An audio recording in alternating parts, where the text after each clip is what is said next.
What is going on, guys? Today I've got a big behemoth of a lens to unbox. This is the new Sigma 35 1.2 Art, and this is in Leica L mount, Panasonic L mount, and I'm stoked to get it. I got it. It came in yesterday from Focus Camera, and just for you guys, I did not open it and check it out yet because I wanted to do this on video because I have found almost nothing on these lenses. These new Sigma lenses that have just been announced, they've got the new 35 1.2, the 45 2.8, which I have here, the 14 to 24 2.8, and is that it? I think that's it. They will be changing all of the old, like EF and the DSLR lenses. They will be making those available in L mount as well, but they have a roadmap that those will be converted in and become available, but it's kind of like the fall and early next year. So I wanted to get this. I'm not a huge 35 guy. I usually shoot a 50. I've got the Panasonic 50 1.4, which I love. I love that lens. It's perfection, but it's massive. I feel like I'm gonna like this new 45 just kind of as a street walk around, vacation, shoot the kids type of lens. So I'm excited about that. But this 35 1.2, I've seen a little bit of images on it. It looks cool. I don't know if it's a huge difference between this and the 1.4, but we'll see. I'm hoping that it has a little bit of life to it. And let's open this thing, because this thing, it's a heavy box. Comes with a strap, so who knows? Manuals, yeah. And a bag. This will go in the attic with all my others that I have. Maybe some of you guys use these, I don't know. We've got a big hood, a big hood. And it's got a button, which is cool. I don't know if I'm a huge fan of the button on a lens hood. I've had the hood on the 50 fall off a few times because the button is just like, I don't know. It's really a light press, and it just doesn't have much of a detent when that goes on, but I don't know, maybe some people will like it. I'm not the biggest fan, but I don't know. So cool bag, like all of the other Sigma Art lenses. This thing, you guys, this thing, it's just a beast. It's a beast. There's no way to get around that. It's a beast. So I've got the Sigma 35 1.4 and EF mount here to put it side by side. This is a heavy lens. It's not a light lens, and with the MC21, it adds a little bit of weight. So yeah, we'll see. But let's look at this thing. Let's take a look at a couple of specs on this thing. Okay.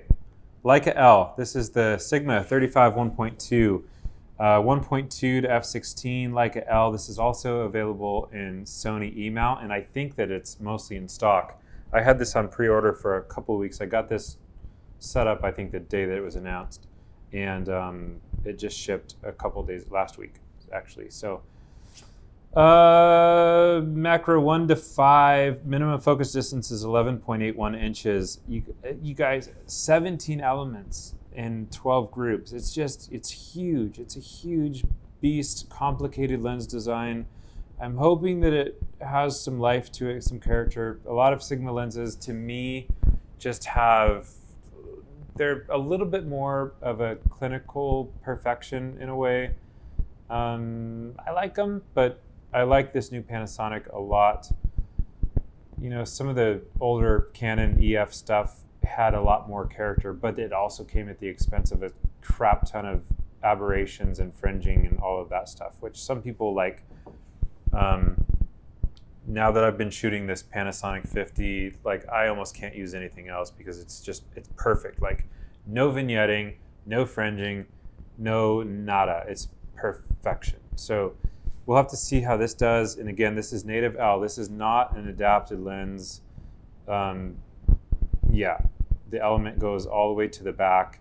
So it'll be cool to see what Sigma does in the future with these new lens designs, because when you can push a lens back closer to the sensor, you can optimize lenses better, especially wide angle lenses, to perform much better. So it'll be cool to see what they do instead of just like these lenses. If you bought this in an E-mount, it basically just has a permanent adapter. So it'll be cool to see what Sigma does going forward. Now, they're not available in the Nikon, the new Z mount, and the new Canon RF mount. So it's interesting to see that. And, you know, just a few years ago, I'm sure we wouldn't have been talking about Sony, you know, lens companies making exclusive lenses for Sony and Panasonic. It's kind of crazy the way times have changed in just a few years. So this thing weighs 38.45 ounces, 1,090 grams, 1.09 kilos. It's a behemoth. Next to the Panasonic 50, they feel similar. They feel quite similar. The weight, I can't distinguish it. I feel like they feel really close in size. This thing also does have a clicky aperture ring, which I'm okay with. I'm not for or against. I don't use them, but I know a lot of people like them. The detent between f/16 to auto, on the 45, it's a little bit tighter. It's a little bit better of a detent, I feel like. So we'll have to see if this thing slips and gets knocked out of position. It also has a declick option for you video guys out there. Now it's just a nice smooth aperture ring, which is cool. I'm glad they did that. And it's also got a focus hold button. And I haven't looked in the menus to see what that's going to look like, but yeah, I think that it'll show up as a custom function button, so we'll have to take a look at that.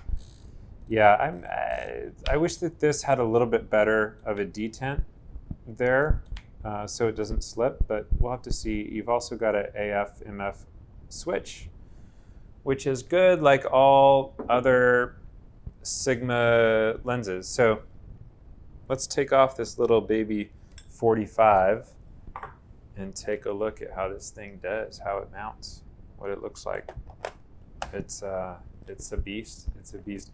You know, a lot of people have complained about, well, not a lot of people. Some people have complained about the size and the weight of the new S1 and S1R. I love it. I love the weight. I don't need a little dinky camera. I've used Sony's for years, and I like them. I like them. They've been an amazing tool for me, but I like the feel of this. I like the weight.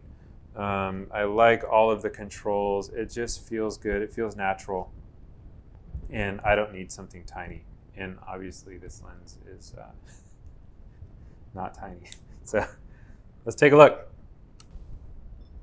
The focus is very, very fast. Hopefully you can see that. It's fast. It's not quite as fast as the 50, but that's the fastest focusing lens I've ever used. Let's check continuous. Seems to do okay. You've got that pulsing, which it can be distracting, and people talk about it being distracting, and it is, but the main thing is that if you'll kind of trust it and get used to it, it's good. I haven't actually been using continuous that much on this camera, even with people walking and things like that, because the AF on the 50 is so fast that if I just compose the way that I want and have my focus point in the position that I want it, I just shoot, just boom, just shoot. And everything is spot on. So I'm not a continuous focus type of guy, so I don't mind it too much. In single, it's good, it's fast. Not quite as fast as the 50, but it's good. Yeah, I'll have to get into image quality and things like that. Oh, it's at 2.8 wide. Yeah. So y'all, the beauty of a mirrorless system, if you don't know, is just that the focus is done on the sensor. So the beauty of these lenses is when you get them, put it on and shoot away. You don't have to worry about things like focus alignment like I used to in the past with Canon bodies. I would get a new lens, just like this 35 EF lens, and I would have to take out a focus align system, and I would have to spend an hour aligning the focus. If I was renting a lens, I'd have to go and do the same thing on a 5D. The beauty of this stuff is you don't have to think about that. You can buy a brand new 35 1.2 and just go shoot and know that the focus is going to be right on. And that's the main reason why I love these things. The second thing is I like to shoot in 4x3, and this allows that. So that's why I love it, and I love the body. Yeah, I'm digging it. See what that looks like. That's crazy. You just don't see that much with a 35 besides a lot of, well, not very many classic lenses, manual focus lenses. There's a couple fast 35s available. So anyways, I think that Sigma is onto something awesome, as they have the last few years, just disrupting the industry.